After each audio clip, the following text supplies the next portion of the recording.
Welcome to the Outhouse Lounge. This is where we relax and talk about shit. Yes, that's right, I said it. I'm Chris Cordani, your host, and serving up the drinks as well as the questions. Joining me today is one of the great actors of our time, one of the great character actors, regular actors, you name it, he was it. He's played everything from a high school brain with a good arm, very good arm, by the way, a pie-throwing arm, to a sharp-tongued debate team leader, to an evil genius scientist, actually two of them, to be honest with you, to a mob boss, a made man. He's one of the great voiceover artists of our time as well. And I'm very happy to have him on the show with me. Without further, I hate saying without further ado, but I'm doing it this time because it just warrants such a good phrase. Welcome to the Outhouse Lounge, Eddie Deezen. Hi, Chris. Great to be here. It's great to have you on with me. I know you probably don't remember, I had you on my other show, Revenge of the 80s Radio, many, many years ago. Sounds familiar. We enjoyed it, and the audience enjoyed it. I wanted to bring you on the Outhouse Lounge, and I thank you for being here. My pleasure. It is definitely my pleasure. I got to tell you, I've been following you for a long time. I love watching your stuff on social media, so we are going to be talking about some of the cool stuff that you bring up, especially one of the greatest bands of all time. We have to do this. Okay, and I appreciate you following me. You're not the only one. The cop's been following me for months. No, I'm just kidding. I do want to say, I know you had a rough go of it last couple of years, and yeah. a lot of your fans are going to be wanting to know the answer to this question. Sure. So, I'll give you an honest answer to anything you ask. Excellent. How are you doing now? I mean, I'm all better. Health-wise, I'm doing great. I'm staying. You know, Steve, my manager, Steve Joyner, one of the best managers in all show business.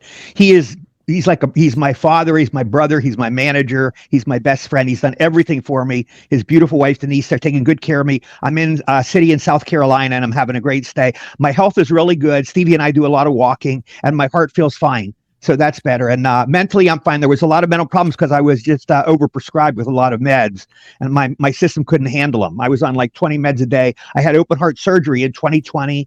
I was put on like 20 meds, and I started going really haywire. So that created a lot of trouble for me and resulted in some bad things, but whatever. You get through it. It's called life. Like my brother said, it's called life. Exactly. And I'm glad you're here. And anybody who knows you and listens to you and has watched you over the years is very happy to hear that you're doing well. And thank you. Thank you so much. Thanks for saying that on here. And again, thanks to Steve, who was a good guy. I was talking to him on and off for this, and he set this whole thing up. It's a good thing you have good guys like that taking care of you. Absolutely. I'm very blessed. I'm very lucky. Yeah. And you've had a blessed career. I know you've done so many of these career-spanning interviews. I do want to go through some of this, and I do want to go through some of the highlights, but I also want to talk about some of the other cool stuff that you do and things that go through your mind and things that changed your life. But first off, how did you get into acting? And again, it's a common misconception that Grease was considered your first movie, which apparently it really isn't. Well, this is the fact of it is, Chris, Grease was my first film. It's the first film I ever worked on. I worked on it in the summer of 1977. I worked on it for 2 months, and that was my first film. My second was a low-budget sci-fi film called Laser Blast. That was the second I filmed. I worked on that for 3 days, and then I did a film called I Want to Hold Your Hand, probably my best work ever with the great Bob Zemeckis, my all-time favorite director. That was the first film Steven Spielberg ever produced. Now, that was the order I worked on them, and it was Grease, Laser Blast, I Want to Hold Your Hand. But they were released in this order. Laser Blast was released first.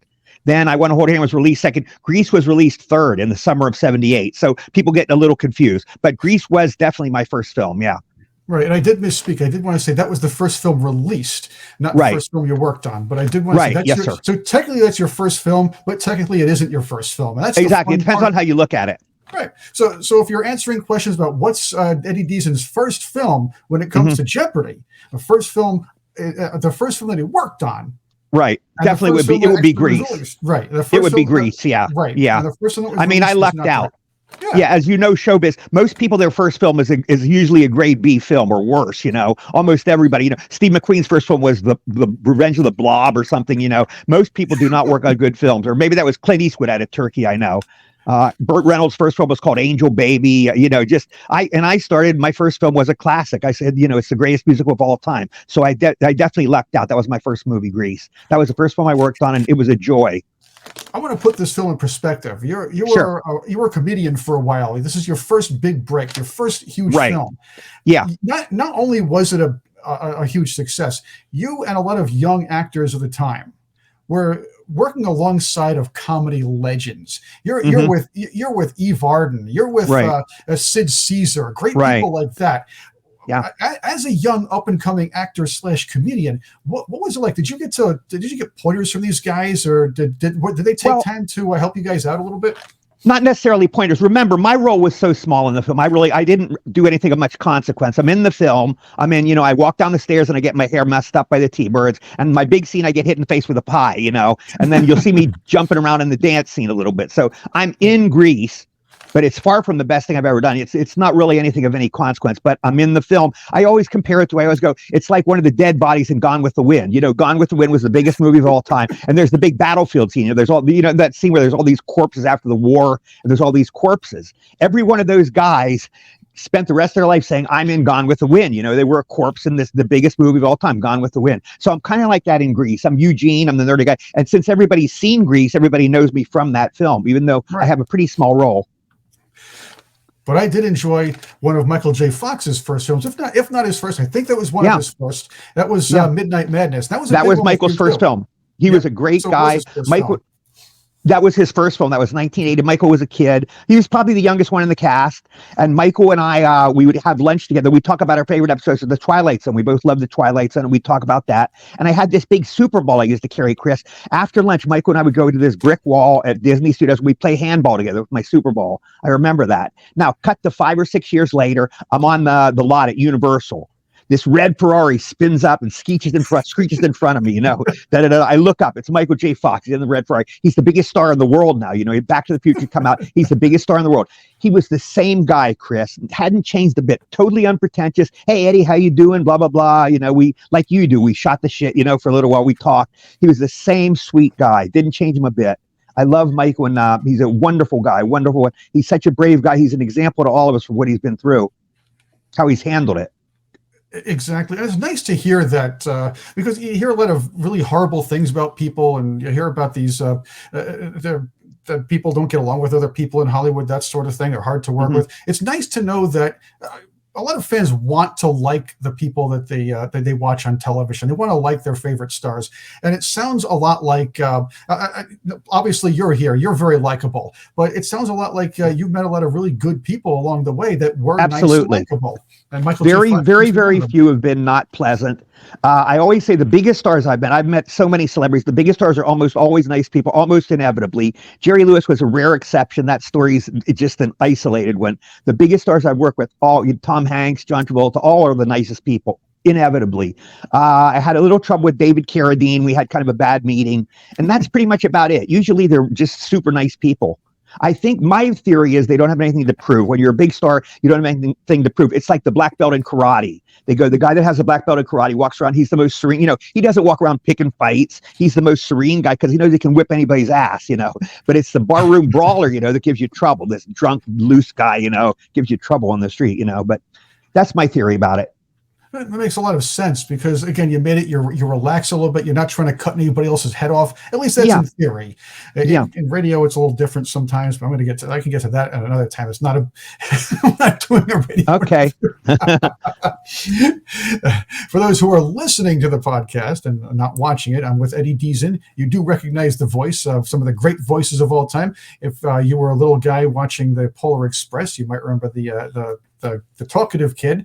If you're a fan of Dexter's Laboratory, you might remember Mandark, and you also would hear this voice in loads of commercials. I want to get to Mandark, but sure. I was a fan of your other evil genius, Menlo Schwartzer. Oh yeah, Surf 2. I love that movie. That's one of my favorite. That was a B movie, but it's a great movie. That's one of the few movies. I think I was top billed in like 3 or 4 movies in my whole career. That's maybe the first one. Great movie. I enjoyed making it so much. I just did my last podcast, Chris, was all Surf 2. We went through the whole film and did commentary on it. It was really fun. But I loved doing that movie. It was so much fun. Linda Carriage, I don't know if she might have done other films. I think she might have done horror films after that. I think they told me she did that, but she was great. Eric Stoltz, who is in it, was to do Mask. He's immortal because of his role in Mask, one of the great movies ever made. Eric and I used to play poker together, and he loved pizza, I remember. He liked greasy pizza. We would order pizza, and he goes, get it extra greasy. literally. So we get greasy pizza for Eric. He was a super nice guy. Jeffrey, I don't know what happened to him, but I love the whole cast. Peter Isaacson, I worked my Magnum PI episode. We got to go to Hawaii, and Peter and I worked together again. And Peter is the nicest guy in the world. I loved him. I can tell you about Tom Selleck too, the Peter nicest, Isaacson, big star, nicest guy in the world. Yeah, Peter Isaacson, that's the guy who played Pruitt on CPO Sharky, right? The tall Yeah, guy, exactly. And he's in my Magnum episode. I don't know if you ever saw my Magnum episode, but Peter's in that one too. And he's just a super great guy. Peter used to run a voiceover place in Hollywood, and I used to do voiceovers for him all the time. But now he's just retired, living the good life. That would be a cool guy to have on one day. I'll have to figure that out one day. But anyway, he's got a lot of great stories, I'm sure. I mean, working with Don Rickles, what can you say? Yeah. Oh yeah, and the dynamic between the two. I saw that the TV guide photo with the TV guide cover where they're standing next to each other, and you had Rickles on the stool, on the step stool, but he was still shorter than Pruitt, which is pretty funny. Right. But, you might want to. How about also wasn't Barry Pearl on that show from Grease? Yeah, Barry Pearl from Grease was on the show. He was Mignoni. Yeah. Okay. Have you interviewed him?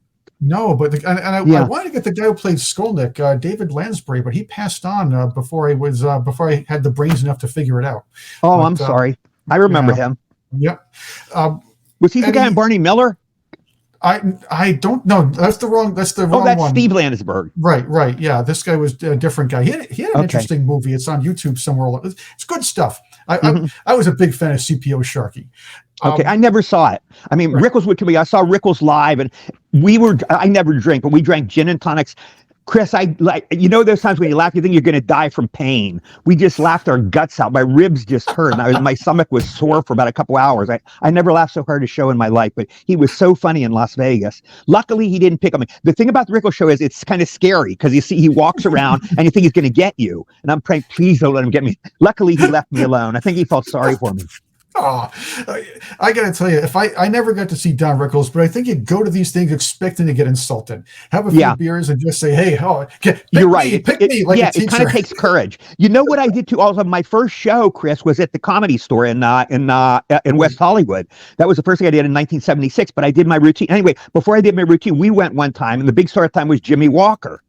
And we didn't know at the Comedy Store, because of the insult factor, you don't want front seats. So they go, my friend Mike and I came in and they go, you could sit in the front. And we were right on the stage. We're right on the rim of the stage. And everybody else was back there. And we realized those aren't such good seats at the Comedy Store because the comedians will pick on you and insult you. You want to sit at a safer seat and enjoy the show. But luckily, they left us alone. I remember Jimmy Walker staring down at me, and luckily he left me alone too. But I remember being scared he was going to insult me.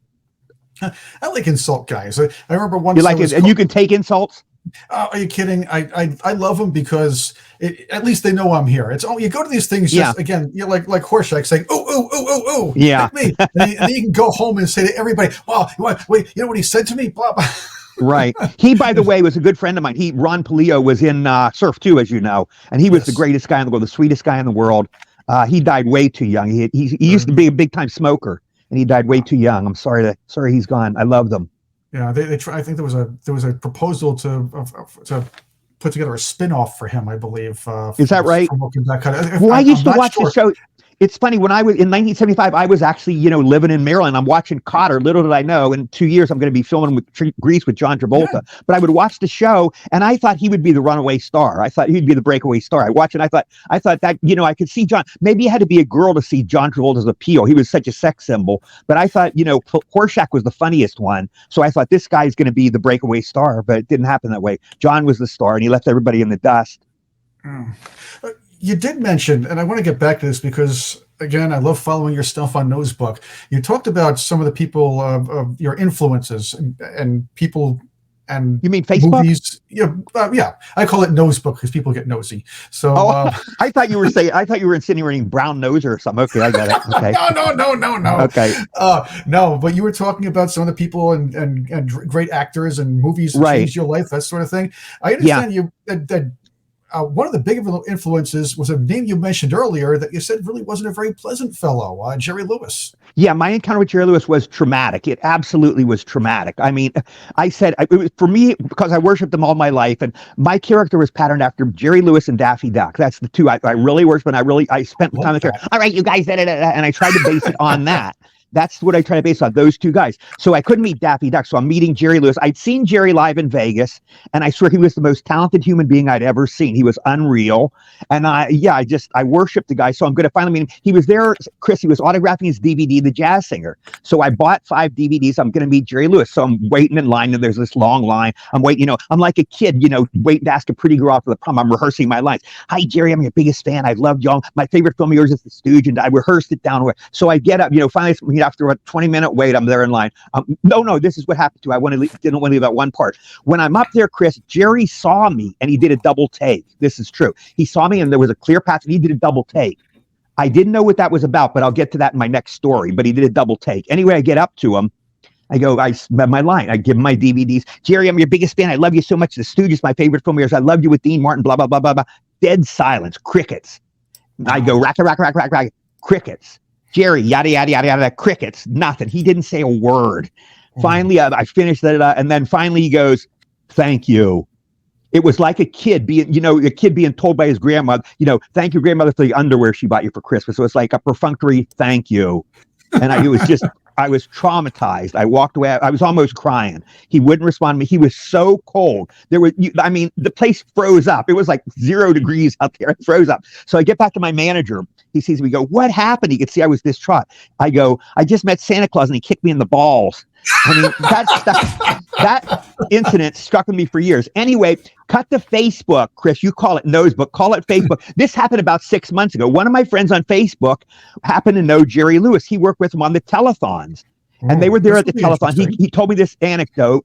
He said he was with Jerry Lewis before the curtain went up at one of the telethons, and he goes, Jerry, you make me laugh more than anybody in the world except for Eddie Deezen. And Jerry goes, you're not the first person to tell me that. I'm good at plots. Jerry Lewis, I didn't even know he was aware of me, let alone he thought of me as, to think of me as competition. Jerry, that's kind of like Rembrandt being petty about a house painter. I'm to Jerry Lewis what Rembrandt is to some house painter who paints your house with a brush. That's the comparison. But to him, it was a big deal. So that kind of ruined the moment for me, but I still love the guy. I always love him. It's like the girl you love, or the man. For a woman, it's like the man you love. Even though they treat you bad, you always love him in your heart. I always loved Jerry. He had such a profound effect on my life. Sometimes you have to respect the talent, and if he wasn't a great man, I know it's not the same thing, but there's this big thing going on. It's what happened with Gary Glitter and all that. The fact is, his music was great, but you got to separate the man from the music sometimes. Absolutely, yeah, you separate the man from the music, and the fact that we all do have our flaws and our eccentricities, and we all have a good side. Jerry was a mixed bag. I wrote the story on my Facebook page about Marlon Brando working for Charlie Chaplin. I'm going to paraphrase. He goes, Charlie Chaplin was an egotistical tyrant. He was a penny pincher. I hated him. But on the other hand, he was the greatest genius the media ever produced. He brought millions of people happiness. And he goes, and then he said the key line. He goes, he was a mixed bag like all of us. And I never forgot that last line. Jerry was a mixed bag. So am I. So are you. We're all mixed bags. We all have our pluses and minuses. We're all Jekyll and Hydes, I suppose that's right. Or maybe if you're a fan, maybe Jekyll and Hyde's a bad example because Jekyll wasn't that great. We're all plus and minus. Or how about Heckle and Jive, Dr. Heckle and Mr. Jive? Yeah. Okay. Yeah. Whatever that means. The Men at Work song. There we go. Oh, okay. No, I'm not up on Men at Work. Okay. That's okay. No worries about that. Eddie, I remember you from one of the early movies as well. I Want to Hold Your Hand. I brought this up because not only was it one of your early movies, but you're also a big Beatles guy. Yeah, I was playing myself. It's funny you say that, Chris. I just posted about it on my Facebook page today. I put a post of my picture. Stevie got me a picture of me from it, and I said, please put that up. Stevie posted the picture for me, and I put up and wrote about it. So that was my happiest experience, I think, ever doing a film. Bob Zemeckis is my all-time favorite director, and Steven was there on the set. Steven, that was the first film Steven ever produced. People forget that. Yeah, there I am with Wendy Jo. Wendy Jo is the best comedy partner I ever had. I loved her. She passed away when I was doing the Polar Express, and it was such a loss. She had cancer, and the best comic talent I've ever worked with. A guy wrote, he said, if you guys had done more films together, you would have been one of the great comedy teams of all time. And I believe it. By the way, that's a great picture, Chris. That's a beautiful picture. I was looking for one with you in this movie, and I saw, hey, wait, that's with Wendy Jo Sperber. I have to put this one that's up. our elevator scene. Yeah. Oh, That movie was such a joy, so much fun. Zemeckis, I mean, he was such a fine director, everything. And when I did Polar Express, Tom Hanks, he goes, I was kibitzing with Hank. Every day on Polar Express, I got the joy of it was I get to kibitz with Tom Hanks every day outside of working on the film. And he goes, I want to hold your hand. He goes, I love the way Zemeckis did that Beatles shot. He did like the Beatles, and it looked like the Beatles were really there. But you'll see, they never show the Beatles' faces, really. They just show parts of their bodies and all. And that was the genius of Bob Zemeckis. I always thought Ringo was an underestimated talent, and and you know what I've been okay. You know what, Chris? No, you're right. And Stevie just got. Well, no, I'm sorry. A friend of mine sent me this really nice friend who happens to be a really rich guy. He's just a great guy named Rick. He sent me those Let It Be tapes. And, I'm watching Ringo drum there, and I'm just like you. You tend to underrate Ringo, but I see the way this guy drummed. He was a genius. He really was the best drummer in the world. You see, and I just go, I love Pete Best. I've worked with him, but you go, no way could Pete Best compete with this guy. Nobody could drum like that. I heard a story from a friend of mine who is a big Beatles fan as well, and she was telling me that there was this. I guess somebody was yapping on about how Ringo was the least talented, and then was challenged to drum like Ringo at one point, and finding out that his work was high level drumming. It was tough to do just because a guy doesn't bang around the drums like Keith Moon or somebody like that.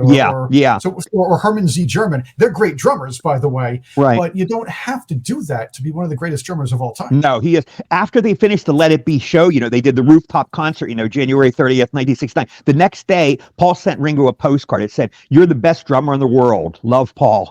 And that sums it up. He really is a great drummer. Now, he's at least talented as a composer. That's where his talent. Ringo never was a composer in the sense that the other three were. John and Paul were, of course, the greatest composers ever. And George had a lot of great songs, too. But Ringo composing wasn't his thing.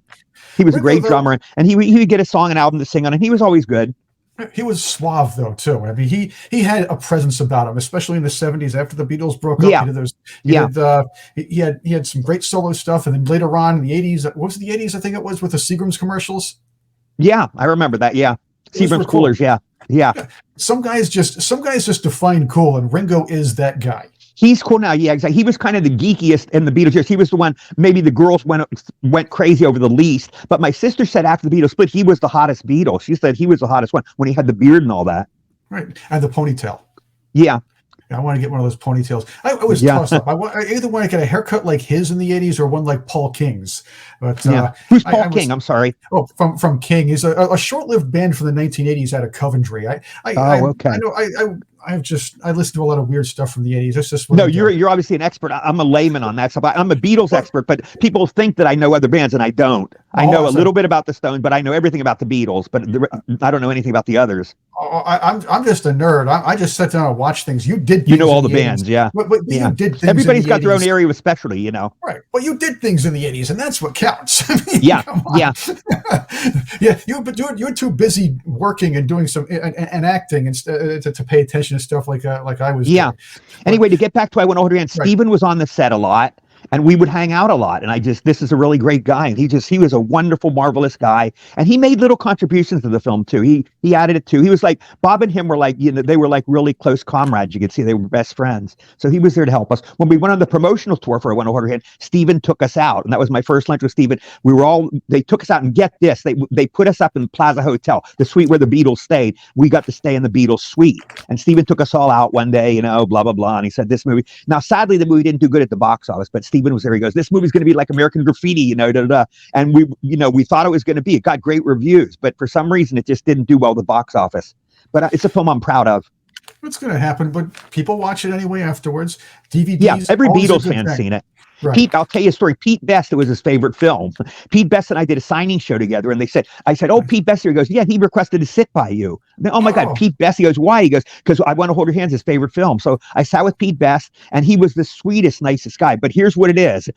I was there with him. I spent 3 days with him, and I saw why he wasn't a Beatle. And you know what it was? He didn't have that wicked sense of humor. The Beatles, part of their charm was they were so funny. if you hear their press conferences and their movies, they were so intensely funny. They were hilarious, especially John. And Pete just wasn't a joke cracker. He wasn't a wise guy or anything. And he'd answer my questions and all. He was just a very straight, nice guy. He was soft-spoken, nice guy, but he wasn't joking. And I think it didn't fit. Whereas Ringo had a great sense of humor. I think he fit in better that way. If Pete had that great sense of humor, I think he might have been a Beatle. Oh, that's interesting. I always speculate. I guess I speculated a lot being a music guy and a DJ all these years, thinking, hey, well, maybe it's just because he didn't want to go or didn't feel like it, or it just wasn't, the chemistry just wasn't there, and it was kind of there with Ringo. But this makes a lot of sense. I'll give you an example of the guy. Right. He was he was a great guy, but he wasn't like Lennon was such a complex guy, and Paul, they were all complex and Pete was just there, and it's like, okay, I'll give you an example. I go, hey Pete, why did you never comb your hair like the other Beatles? They combed their hair down and you always kept it into that Elvis cut. And he goes, they never asked me.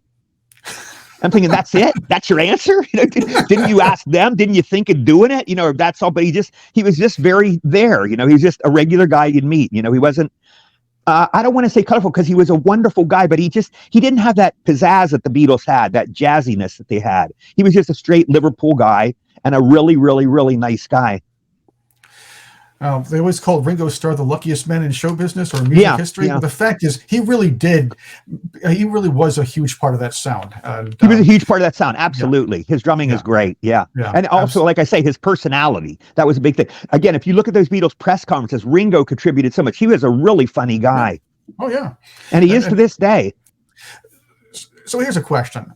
Again, I know I don't like to ask these questions of anybody, but since you're a Beatles guy, a couple of your favorite songs and why? From the Beatles? Sure. My favorite all-time movie, I'll tell you, is A Hard Day's Night. So A Hard Day's Night has always been my favorite Beatles song. Hard Day's Night I'd seen it, I'd say 30 times. I love the film. I think it's the greatest movie ever made. Everything about it. I love it. That would be my favorite. Now, let's get to the others. They went through so many different eras. I love, let's see. I love She Loves You are the early ones, and I love I Want to Hold Your Hand. Then later I love Rain. It's not so well known, one of John's, a really bizarre song, but I love that one. I love Penny Lane. Penny Lane's a beautiful song. That's more Paul. Now, John would always say, I composed 70% of that song, which you can tell it's a Paul song. Come on. They would argue, but that's definitely a Paul song. John might have contributed a bit, but that's a Paul song. I love that one. Let's see. Oh, God. I love so much Rubber Soul Revolver. Wouldn't be She's a Woman. I like. You know what? I love Ticket to Ride. That's one of my favorites. I love that song. That's a great one. I used to like Lady Madonna. I'm sorry. One last one. That's Chris. You said it. That's it. Lady Madonna. I love Lady Madonna. That's definitely in my top 10. I love maybe my top 5. I love that song. You must be a mind reader. Well, I used to like it because I played baritone in my high school jazz band, and nobody ever becomes great playing baritone. But we got to play some Beatles songs, and I got to play the really cool that riff and Lady Madonna, and I was the only baritone player, so I got to play that. That was very cool. So that's why I like this song. No, you said it right on cue. Perfect timing. Wow. All right. I thought you were going to go for a Norwegian Wood or something like, or Yellow Submarine. I love Norwegian Wood. Yellow Submarine, I wouldn't say that's my favorite. I love the film, but it's not my favorite song. I like that because I just like the song because I like. You know how we all misunderstand Beatles lyrics too. I just read the greatest book, Chris. If you're a Beatles fan, it's called 150 Glimpses of the Beatles, and there was a chapter on how we all misunderstand Beatles lyrics. And I had always thought in Yellow Submarine, I always thought Ringo was saying "in the turn where I was born," and then he's saying "in the town." But I always thought he was saying "in the turn," Turn. I misunderstood those lyrics all these years. I misunderstood lyrics all the time, and the songs are so great, but I think we all have our misunderstood lyrics. Yep, I remember I was younger. Do you remember the Steve Miller Band? Right, they did this song called "Fly Like an Eagle." I was hard of hearing as a kid for a little bit. I had a lot of wax in my ears, so I'm sitting here listening to it. I actually kept thinking, where it says "Time keeps on slipping into the future." It actually sounded to me with the wax and the hard of hearing. Tom keeps on sniffing into the kitchen. It doesn't make any sense. My favorite of them, my all-time favorite is I love Living in the USA. That's definitely my favorite Steve Miller song. That's a classic. I love that song. I always like Steve Miller, the Steve Miller Band. Yeah, he's one of the Jewish rock stars, a rare Jewish rock star. There's the guy from Kiss, Gene Simmons, Steve Miller, Bob Dylan, but there's not a lot of us. Rock is Graham dominated. Well, I would say that the 70s, and I don't think it's very easy to argue against this point, but 70s is when pop music hit its peak. That's an interesting theory. The 60s was like the Renaissance. I like even the 50s. I like early Elvis. I love Hound Dog's still one of my favorites. When we were on the Grease set, when we were doing the dance scene, we did that Hound Dog. They played it over and over. We filmed that. That's the scene it was 116 degrees, and there was people fainting and all. And Michael Tucci had to be taken to the hospital, and they couldn't open the windows. There was like a factory that killed animals or something. You could smell the stench of the animals. Also, there was the sound of airplanes, so we had to keep the windows shut. But anyway, they kept playing Hound Dog over and over, and I was happy as a clam, even though it was hot. I go, this is the life, man. I'm in the movies. I'm dancing to my favorite song, Hound Dog. I was just so happy dancing to that song. That's my favorite Elvis song. So I like Elvis. I love some of Chuck Berry's songs. Chuck Berry, he had Johnny B. Good, I love. And then the 60s, there were so many great ones. There's thousands of them. 70s, there were like great ones. And then Stevie and I were talking. Rock kind of died in the 80s. The great rock songs, I think, kind of died in the 80s. And we went to other stuff. Yeah, the classic rock was dying in the 80s. You still had your holdouts, like your George Thorogood's of the world and people like that, Robert Cray Band, stuff like that, but they didn't get the airplay that they may have gotten maybe 7-8 years beforehand. Tom Petty was another holdout, but and ZZ Top, but again... Oh, ZZ Top, I love some of their songs. Yeah, they were great. They were the 90s? They went through the 70s, 80s, and 90s, I believe, if I'm correct. Yeah, they were great. Yeah. But they were... But again, classic rock kind of was faded out, kind of knocked out, or kind of phased out of pop. Yeah. Remember John's statement. John music, goes, I don't know which, John Lennon, remember the controversy? I don't know which would die first, rock and roll or Christianity. And it's obvious, rock and roll died out first. Christianity is still going strong. That's right. And they're the rebels too. That's another story for another day. Yeah. Eddie, this leads me to this whole 80s thing, this discussion, all your great movies and everything. I was always perplexed as to, considering all the parts and all the movies you were in, various role sizes, various roles actually, that you never really were in the Revenge of the Nerds movie. Yeah, I asked Adam Field. He did a film I did, which is one of my better B movies, called The Whoopee Boys. I don't know if you've seen that one. But it's a funny little. I was going to bring up Cross Courts today.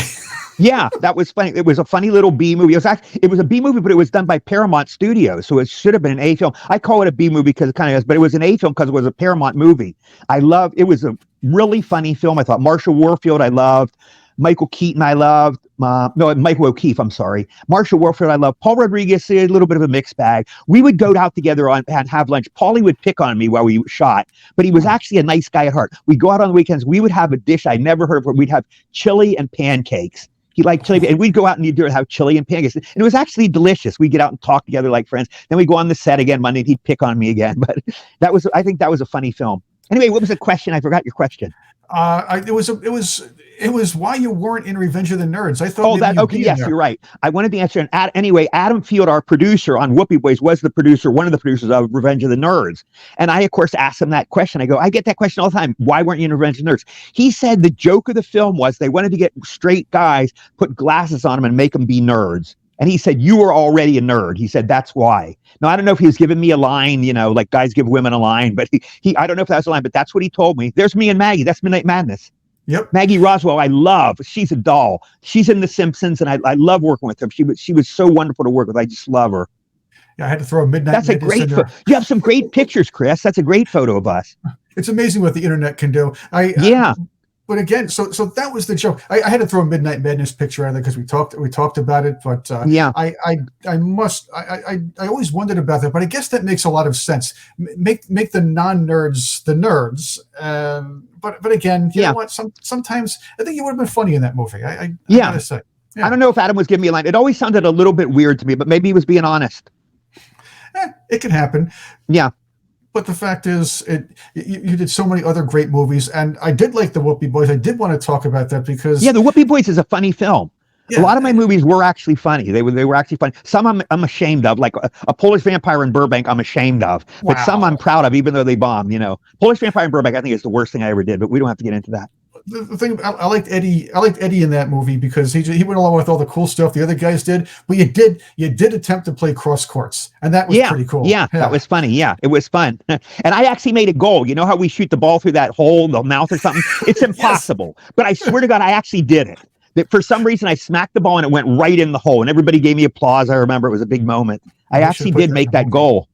Wow, they should have put that in the movie. There we go. They should have put that in the movie, yeah. But there were funny gags. I remember the Charm School. I love the Charm School. So that lady was, one of the ladies in The Odd Couple's one of my favorite films. She was one of the Pigeon sisters. I forget her name, but she was a hilarious lady. Carol something. I remember the Pigeon Sisters. I think. Yeah. They dated. Yeah, they dated Felix and Oscar. Oscar every once in a while. Yeah. That's right. Yeah, that was fun. She was a wonderful comedian. She was a British comedian, I guess, but she was hilarious.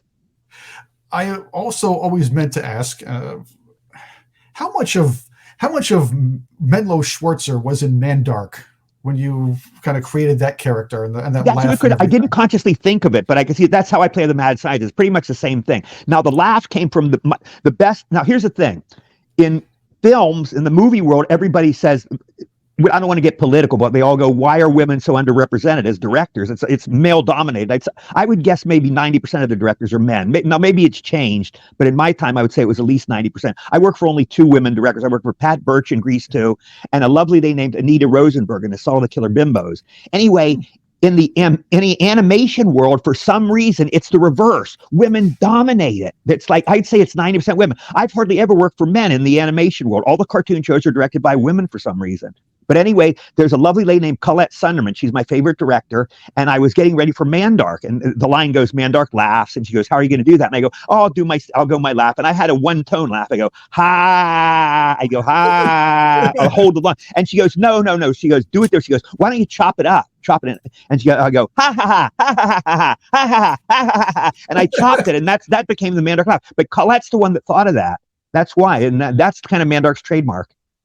Yes, and Mandark became a big star in that movie in his own right, because from a nemesis that was kind of a I guess a 1 or 2 dimensional character to begin with. You made that your own character. I loved it. I did 20 episodes. I loved working on that show. Right. Chris Cavanaugh, unfortunately, she left us too soon. She passed away. Now here's what happened. Chris was on the show. Then another girl replaced her, Candy Milo was great. I love Candy. Chris originated the character, but Chris died young. It was sad, and I miss her. She was so great to work with. I did the first ever radio spot with Chris. We did a radio show. We were husband and wife. That was back in the days. No. They still have radio commercials. We used to do radio commercials. Chris and I were husband and wife in a commercial. I think they still have them somewhere along the line. Okay, yeah, she was great. But I like the fact that Mandark developed a little bit too, with the crush on Dee Dee, and then the rivalry between Dexter and Mandark. It seems like Mandark became more and more popular each time he was on. Then I did 20 episodes. and he kind of grew as a character. Remember, they discovered his name was Susan. Yes, it got to be really out there. So let's not even get into that. But he was named evil. Susan. He had hippie parents. One I remember, again, the development of Mandark was Monkey versus Quackor, where Dexter had the lab monkey and you had the lab duck, and they had to fight each other. Yeah. These are great pictures, Chris, by the way. They're wonderful. Every picture you put up is wonderful. As I said, I'm pretty good at clicking a mouse, I guess. Yeah, you're good. Thanks a lot, Eddie. And I want to jump back to... Okay, I want to get to Twilight Zone because I do want to ask a little about your fandom of the Twilight Zone. But oh my goodness, sure. My all-time favorite show. It was one of mine. I do want to get into that. But first, one of the movies that you did actually lead was one of my favorites, a very underrated flick with some of the toughest gangsters in movie history, or the biggest tough guys in movie history. Yes. Mob Boss. And Mob Boss was I love that movie. A lot of fun. My sister Barbie to this day said that's the best thing you ever did. That was your best movie. My cool Mob Boss story is making out with Morgan Fairchild. There was a scene in the movie where Morgan kisses me, and it's that old scene where the guy kissed the pretty girl, the nerd kisses the pretty girl, and he turns around and his glasses are fogged up, So we're doing that scene, and Morgan goes, do you want to rehearse? So, I do an Oliver Hardy take to the camera. Are you fucking serious? Morgan Fairchild is basically asking me to make out. So, Morgan held my head to the left. She held my head to the right. We kissed straight on. She held my head back, and I got to make out. And I'll tell you, she's a great kisser. She has really soft lips. She's a beautiful kisser. Anyway, my other Morgan Fairchild scene is we would always have lunch, all of us together. We'd all have lunch. I'd have lunch with the cast of the crew. We'd all eat outside. And Morgan would always have lunch alone in her trailer. So one day Morgan comes up to me, hey, Eddie, do you want to have lunch with me? So, of course, being a guy, I'm thinking, I'm going to score with Morgan Fairchild. I'm thinking, this is like summer of 42. This older woman, she wants to make love. I'm thinking, I'm going to screw Morgan Fairchild. My God, she's only 10 universe out of my league, But so I went up. I waited all day. I'm excited. I took a bath in cold water, of course, to calm myself down. So I knock on her door. I'm thinking, this is it. I'm going to, so she entered the door. She wants to actually have lunch. So we had our lunch brought in, and it was the most lovely lunch I ever had. We talked, and she told me her whole life story. She told me about growing up in Texas, how Warren Beatty had a crush on her. She was on the set of Bonnie and Clyde, and what it was like being a sex symbol and blah, blah, blah. And it was just a lovely lunch. She's a lovely lady. And then I later did I think I did a signing show with her. I saw her later on, but she's one of the most lovely people I've ever worked with. And that was a great lunch. Well, again, it's good to hear that they're really good people in Hollywood, because and you were referring to the gangsters. You know Mike Mazurki, right? That guy. Hey, boss. He's like the ultimate. We don't know his name necessarily, but he's been in like 300 movies. Everybody knows his face. And I was scared to death. I'm on the set with Mike Mazurki, the ultimate gangster. He's like about 6'5". He's got this huge body, like a tree. And I was terrified. Anyway, the last scene in the movie, I had to make that big speech, and I actually rehearsed really hard, and I delivered the speech. It took about 2 or 3 takes, but I did it. And I finally finished it. So the next day I go on the set, and I haven't talked to Mike the whole time. He goes, "Hey, kid, you did good. You did a good speech." He said something like that. "Thank you so much, sir." I'm like a little kid, but I was so flattered. And I think that was Mike's last film. I'm pretty sure that was his last movie. Yeah, he was. Yeah, it was. He worked with Sinatra and the Rat Pack. He worked with Frank Sinatra and the Rat Pack. Right, and he was in a lot of. He was in those. He was in everything. He was in so many films. He probably goes back to the 50s, I'll bet. And William Hickey also was one of the great. William Hickey, sadly, he died of AIDS, I think. He was a great guy. He was a wonderful, marvelous guy. I loved William. Everybody on that film I loved. Stuart Whitman I loved. It was a pleasure. And, of course, Fred Olen Ray is one of the great directors I've ever worked for. I rate him. Bob Zemeckis' best, Spielberg second, and I think Fred Olen Ray might be third. Fred Olen Ray is the best comedy director. He was a wonderful comedy director. I love working for him. And the funny thing was putting you in a lot of the characters, you kind of an amalgamate of the characters you've done over the years in the same room in the same movie with these mafia tough guys. And just juxtaposing the two, which I don't think anybody's ever done at that point. No, Fred's an innovator in a lot of ways. He did some clever stuff. There's a scene in Surf 2. Fred didn't do Surf 2. But you know that scene in Surf 2 where the two families are together, where there's a split screen and the families are talking? Yeah. You know that one? Yes, I remember that. Yeah, I've never seen that done in any other film. That was really our director was named Randall Badot, and I remember he didn't get along well with Ron Palillo. They were like at each other. They didn't get along. But that scene was really innovative. That was a brilliant scene by Randall. So, again, innovation. Sometimes the innovation comes from places you don't expect. Yeah, and that's a great thing about. I know people call them B movies, but you can do things with a lower budget movie that you really can't do with the higher budget ones, because you're taking more of a risk in one factor, where in the other factor you're saying, well, I'm not spending a lot of money on this, but I can try to do this, and this, and see if it catches on. Right. That's a good point. You're right. It's not as big a risk. You're right. Whereas if you're working on a big budget film, you can't do that. Now, Grease is an interesting either or. It's kind of both sides of the coin. Grease, of course, was an A movie. We had John Travolta and Olivia Newton-John was A. But remember, the budget for Grease was rock bottom. The budget for Grease was $6 million. That, that'll basically buy a commercial nowadays. It'll get you commercial, not even in prime time. But at that time, it was $6 million. And now it's probably made like $500 million now. It's one of the great investments in history. Oh yeah, and of course a sequel. You were the sequel too, by the way. Yeah, which sucked. I thought the sequel was bad. I love Pat Burt. She was a super nice lady, but I thought the movie was terrible. But I have people who like it better than Grease. I've met people like that. It was terrible, but it was actually well done in a lot of ways too. The singers were good. The studio was pretty good. The direction was good. The dancing. Mm-hmm. So really, I get it. People were expecting Grease 1, or they were kind of hoping for a Grease 1, which you weren't going to be able to do that. But that's a good point. Fun. Yeah, there was a lot of fun. That's a good point. You're right. Yeah, Grease was lightning in a bottle. So you're right. You're never going to do that again. So I see your point. Maybe I'm too hard on it because my part was smaller. Grease, I have such a small part in both films, but Grease, at least they're clearly discernible. I get my whole pie in the face, and I'm so proud of that little scene. I get messed up by the people are so proud of that. Grease 2, I fall out of the bus, and that lasts about 2 seconds, and then they show me up in the stands throwing paper down. It was so quick. I'm even less in Grease 2 than Grease 1, so I'm probably a little bit bitter. You had some of the but I'll tell you, Maxwell Caulfield. Well, maybe. Oh yeah, that's right. How long have you been in this school? How long have you been in this country? Everybody made it. They just didn't have enough acts. Yeah. Maxwell Caulfield was a super nice guy. The first day on the set, he invited me over for tea and cookies. Wow. The first day, he's such a sweet guy. He had Eddie come in, and we're talking. tea and cookies, and I'm thinking to myself, this film is going to tank. I'm going, there's no way this is going to fly with this guy as the lead. He's the sweetest guy in the world, but I didn't think he could carry film because Grease was John is this macho guy in the leather jacket, and this guy was the contrast. So I kind of knew it wouldn't do good. I only talked to Michelle Pfeiffer one day on the set. She was there, and she was Marilyn Monroe beautiful. She was she just knocked you out of your socks. I mean, I looked at her and I was mesmerized, and I walked over, I go, you're beautiful. And she goes, thank you. That was the only time I ever spoke to her. To this day, I haven't talked to her since. Oh, well, she was electrically beautiful. It was electric. You know how some women, I guess, for some people, some men, it's like a young Elvis, I guess, it's like seeing that incredible beauty. You can't believe anybody is that gorgeous. And she was that gorgeous. I remember the movie. I guess the whole thing was the opposite of Danny and Sandy. Then they had Sandy's cousin with a tough girl and everything else. Right. That was the shtick they went on. I was always a Didi Khan fan, so I was willing to give that movie a chance because I knew she was going to be in it again. Yeah, as Frenchie, and I always like Didi Khan. Everything she's in is always pretty cool. She's super nice. She's a really nice person. I mean, I just love her as a person. Yeah, they brought me back, her and Craterface was back. Dennis C. Stewart, who was a really nice guy. Yeah. He was another one who we lost to AIDS too. I think it was a sad loss. Way too young. Yes.